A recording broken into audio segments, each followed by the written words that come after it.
Olá pessoal, tudo bem? Me chamo Efraim Marcelo. Eu vou estar apresentando nesse vídeo a minha resolução da lista 2 da disciplina de aprendizado não supervisionado. O tema principal dessa lista é a nossa análise, né, da estatística multivariada, no foco das transformações lineares e rotações e ver como é que elas estão afetando essas variáveis aleatórias normais. Então, e a gente usa, né, a covariância e a correlação para ter essa a base nessa análise. Então, agora a gente indo aqui para a questão 1, né, que a gente tem aqui dado duas variáveis aleatórias x e y normais, independentes, né, com média zero e variância 1, gere sequência de 5.000 amostras para cada uma delas, e aí a gente vai entrar com a nossa análise, né? Então aqui eu faço um código, né? Um código genérico aqui e tudo mais, onde a gente vamos estar observando justamente, no caso essa aqui seria a letra A, né? Eu pulei aqui, mas obtém a correlação de x e y e a covariância e plote os gráficos da dispersão. No caso, um scatter, né? Então aí a gente realmente agora vai para o código, que nesse caso a gente começa aqui uma padrão, né? Assim, um gráfico de scatter com os valores que a gente teve. E a gente já pode obter aqui que a gente pode já ter uma noção de que está bem centrado, né? Assim, está próximo do zero, enfim, uma distribuição mais circular desses pontos. Aí essa configuração indica que a correlação ali é mínima e a covariância também. Tanto que também tem até ali no o ponto aqui, né? Os resultados estão bem próximos de zero. Pode ser negativo, mas enfim, tá bem próxima de zero. Aí a gente vai fazendo em cima, ali era puro, sem nenhuma modificação. E aí aqui a gente já começa a fazer as modificações, onde, por exemplo, agora é WZ, onde W é 2x mais 5 e Z é igual a Y. Ou seja, a gente fez transformações lineares em cima dessas variáveis e a gente também quer ver se isso aí tem alguma importância, né? E aí, enfim, novamente, quando a gente vai ver, no final das contas, não, continuam independentes, né? A covariância e a correlação estão bem próximas de zero, então, e aqui a distribuição a gente vê que está nesse formato. E o intuito exatamente dessa atividade é exatamente a gente ir projetando assim, mais modificações. Cadê? Pronto, aqui na verdade não era, eu copiei errado aqui, na verdade era y mais 3.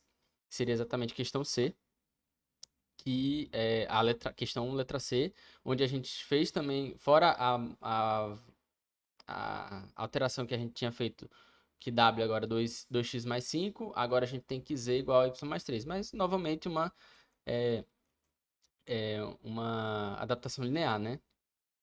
E mesmo assim continua, enfim, a correlação e covariância bem zero.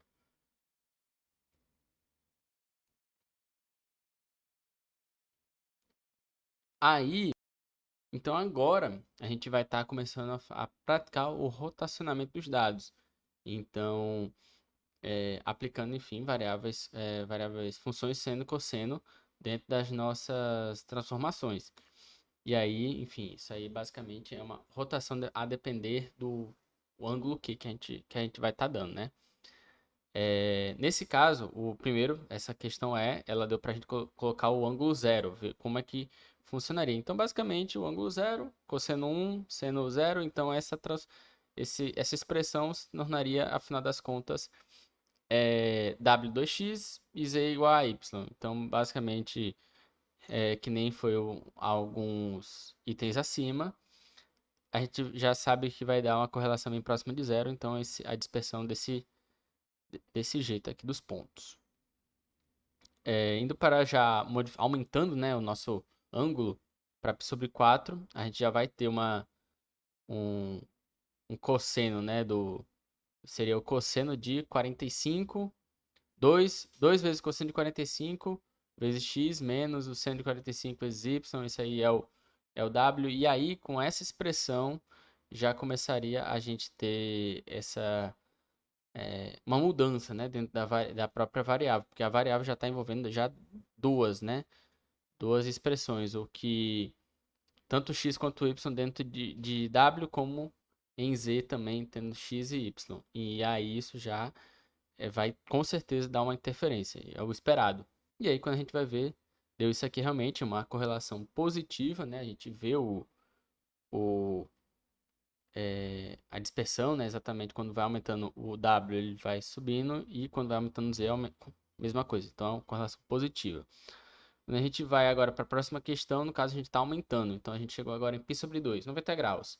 E acontece aquele mesmo ponto, né? A gente só vai ter uma expressão W tendo um menos y e um z agora tendo 2x.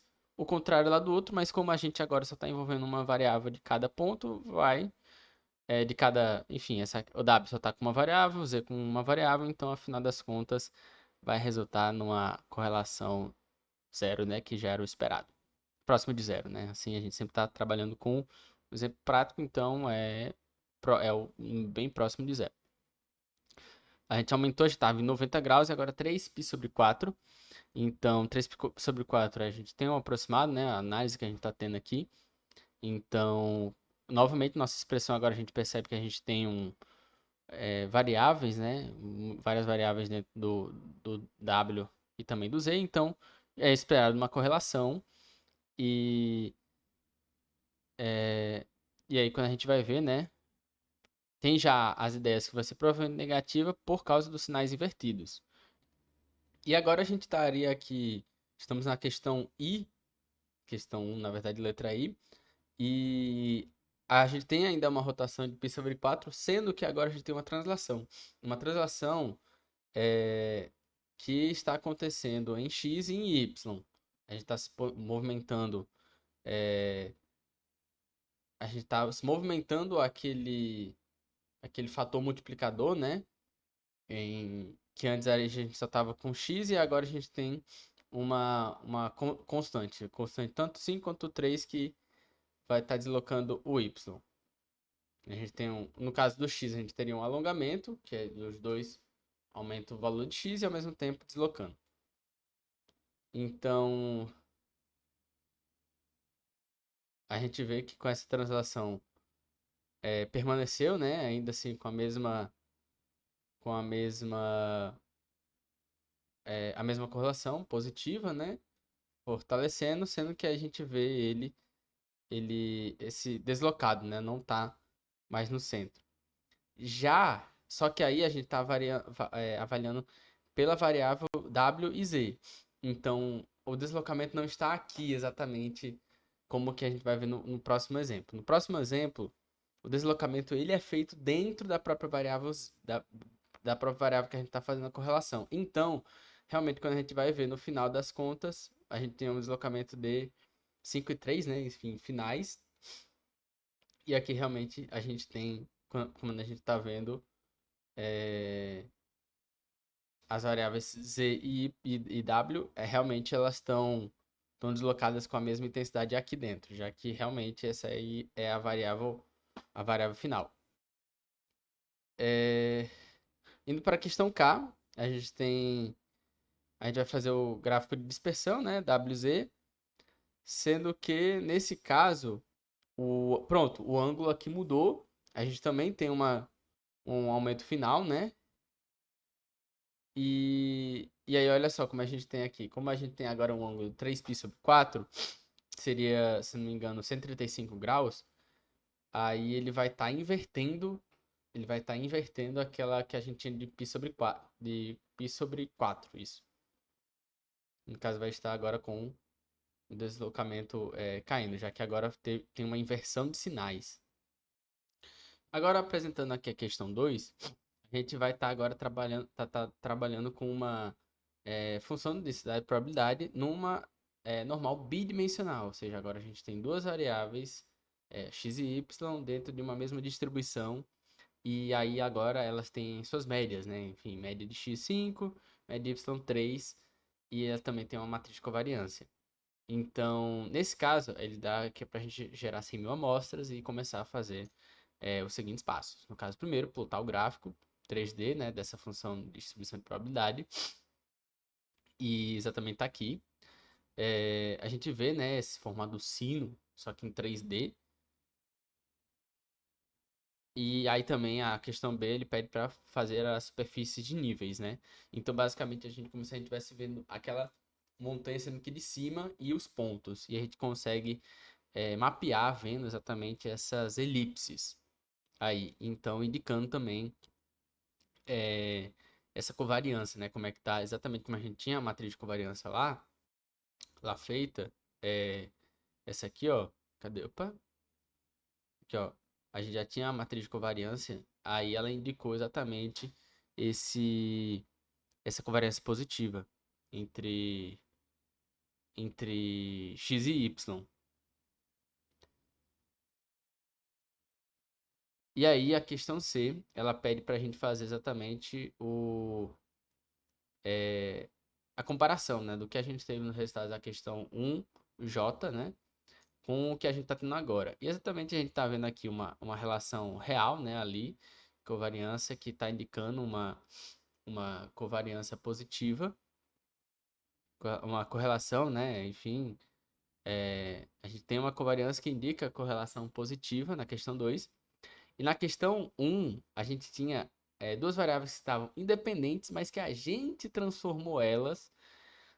Cadê? I é J, né? J aqui, que a gente transformou ela em positiva. Então, fazendo rotação, deslocamento.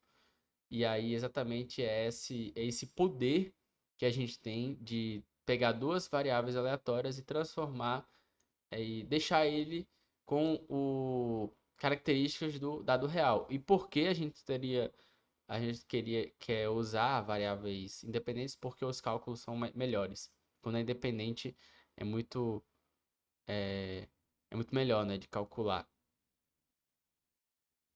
Então, isso é um grande poder para a gente, é uma grande ferramenta para a gente poder utilizar, né, uma base. Por último vem a questão C, né, da questão 2 que seria comparar com. Comparar. Exatamente. Na verdade, é essa mesma aqui. Aí eu fui lá subir, mas eu tinha feito aqui. Que é exatamente a dispersão que a gente tinha feito na questão 1 e o que a gente tem agora aqui na normal bivariada que a gente está tendo. Então, a gente consegue exatamente rotacionando ter uma dispersão semelhante ao caso real. Exatamente. E aí aqui a gente tem o D, a letra D, que é para ajustar os valores de P para gerar um resultado similar ao item K, que era ao contrário. Era um caso. O K era negativo, né? Exatamente, a correlação negativa. Então a gente vai. A gente vai alterar só o valor aqui de -1. Inverter aqui o sinal. E aí, pronto, automaticamente também já temos esse sinal invertido. É aqui com a comparação com o Q1K. Então é isso mesmo, vamos encerrando aqui por aqui. Eu espero que tenham gostado. É, Enfim, vamos para a próxima lista, né? Assim, seguinte, seguindo o assunto. Muito obrigado pela atenção e até a próxima.